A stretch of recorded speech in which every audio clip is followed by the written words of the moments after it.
न्यायमूर्ती शिंदे यांच्या अहवालातील शिफारसीनुसार या ठिकाणी ज्यांच्या नोंदी आढळलेल्या आहेत त्याप्रमाणे प्रमाणपत्र वेबसाईटवर अपलोड केली जात आहेत। म्हणजे अतिशय ट्रान्सपरंट आपण ती सिस्टीम ठेवलेली आहे, कुणालाही बघता येईल।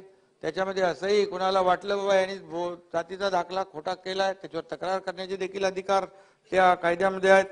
आणि त्यामुळे न्यायमूर्ती शिंदे यांच्या समितीने मराठवाड्यात आणि इतरही जिल्ह्यामध्ये चांगलं काम केलेलं आहे आणि त्यामुळे बऱ्यापैकी नोंदी देखील सापडत आहेत।